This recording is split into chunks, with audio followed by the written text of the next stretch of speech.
Hello guys, ladies. I've taken my gun apart and I want to show you some parts. I want to show you what it looks like on the inside. You've bought a Marauder, or you might be wanting to buy a Marauder. What I want you to do is do a little homework. There's going to be some reading. There's going to be some investigation on your part of what you want to do, how you want to adjust your Marauder. There's different ways to adjust the Marauder. It's great that you can do this, and what you're trying to do is get a more consistent, what is called a shot string.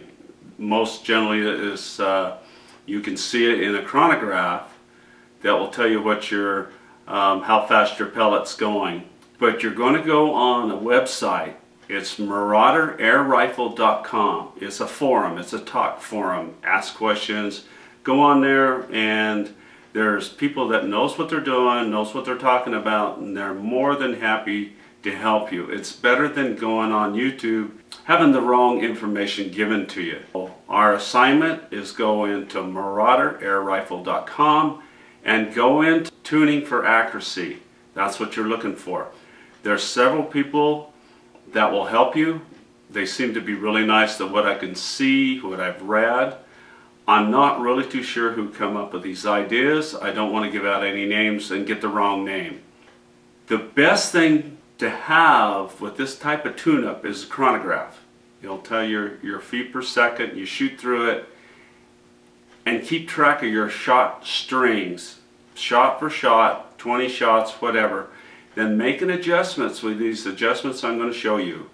You can flatten your string out, and reading this will kind of be more elaborating into what I'm trying to tell you. It will hopefully give you more shots per fill. I like to shoot the lower end. I'm in an enclosed area in my backyard, so I'm not wanting the really high-powered shots. So what I'm going to do is we'll go through this. I'll show you the parts and pieces and what my thinking is on what they're talking about, and then you can go on there and get more of an idea. We're going to be talking about the striker, the hammer stroke length, the spring tension, the transfer port. One of the things in this tune-up, you will turn your power adjustment all the way up and leave it if you like more power. If you have a chronograph, that's great. If you can share with somebody, that'll be awesome. That's where you can find out if your adjustments with the spring tension or the hammer striker, that you're doing the correct adjustments to get the best shots.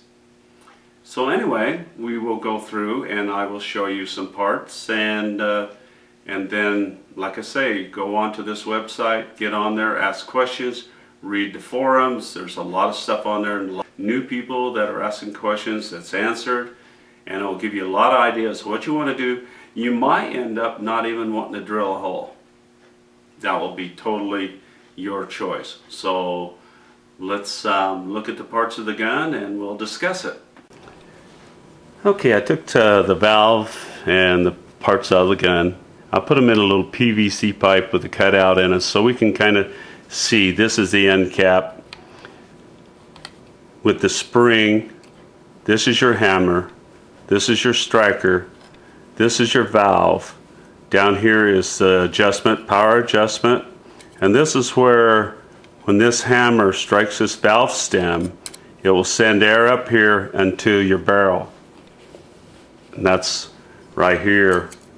Put it right in behind the pellet, which sends the pellet out your barrel. Now what we're going to be talking about, there's adjustment in the back end. Look at your Marauder manual. It will tell you how to adjust your spring tension. You can stiffen up the spring tension to your hammer to strike a little harder. There's also adjustment inside here, which you can vary the striker length to hit the valve harder and to push it in farther to allow more air in behind your pellet. Now what we're going to try to do is we're going to talk about opening up your valve adjustment, your power adjustment all the way up. Then put your your set screw in behind that and just leave it. What we're looking for is the striker to hit the valve stem, releasing approximately the same amount of air from one shot to the next. In the forum, they're going to talk about putting in 3 O-rings in front of the hammer, in front of the valve stem. It's going to look like that. What that is a hammer stop. We're going to adjust the striker all the way back to where the hammer hits the O-rings. Then you can, with no pellets in your gun, with your air in your gun, you're going to fire shots and you're going to start lengthening the striker out to where you start getting more of a full air shot. Then if you have a chronograph, you can start shooting through the chronograph with pellets and lengthen the striker out until you get, say, like if you want 850 feet per second to your pellets.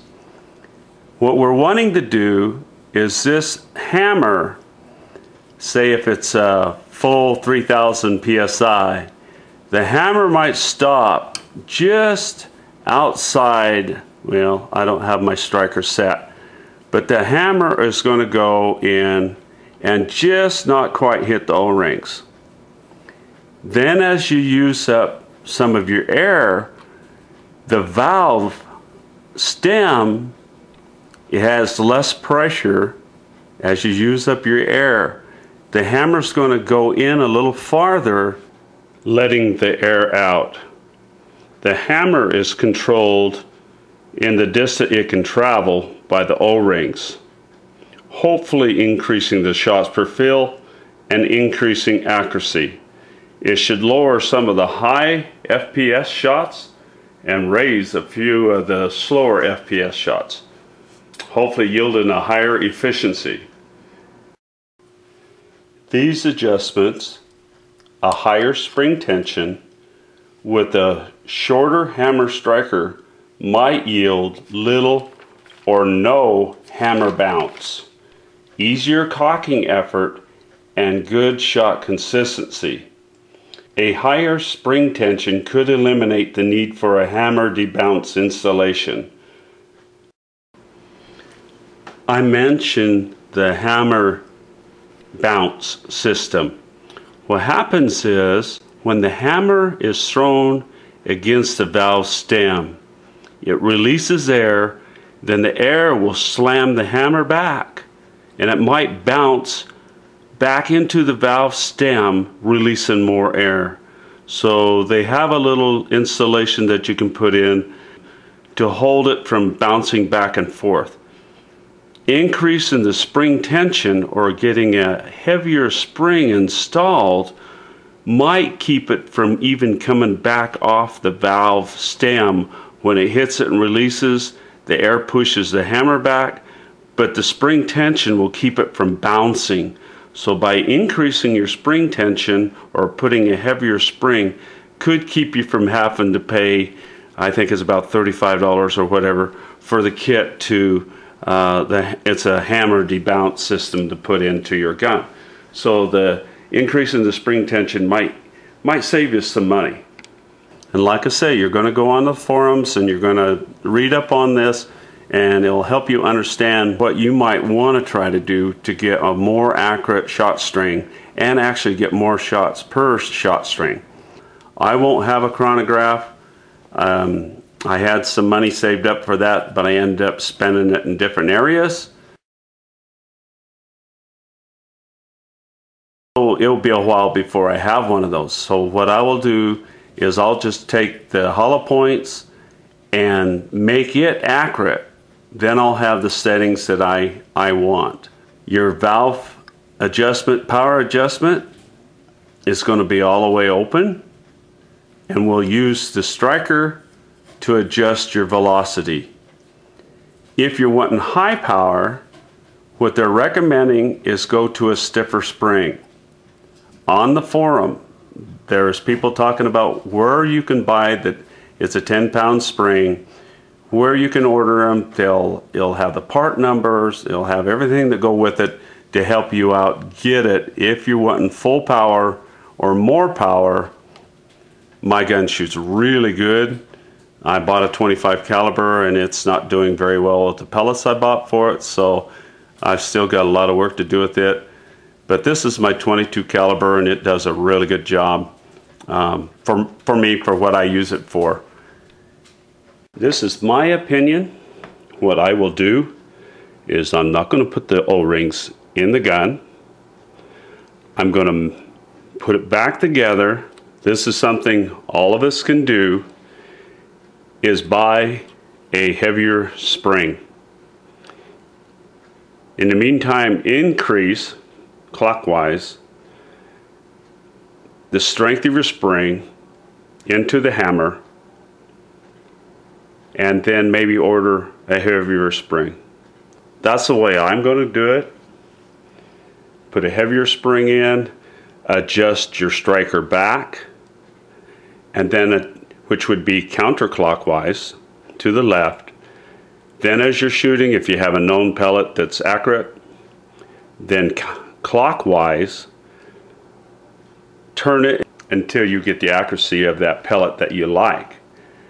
And that's what I'm going to do. This is pretty simple to take the end cap off your gun. You're not really messing with anything else on the internal part. There's a screw on the back side, inside here, so you will have to take your scope off. There's a screw on top here. Then there's an Allen screw that's down on the bottom that screws into the barrel. You need to take that out. Then there's another screw on the bottom right here.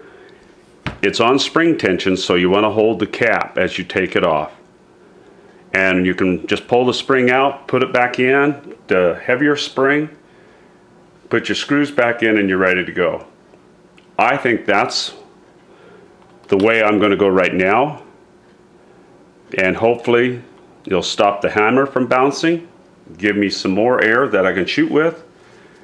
And that would be, if I was going to recommend anything for the start for us and you guys also, that's the way to go for now. If you have any questions, feel free to ask. For some people that don't think I answer back, I do. If you don't do it out on a forum and you do it privately, when I hit send message, I have to assume my computer sends it and you receive it.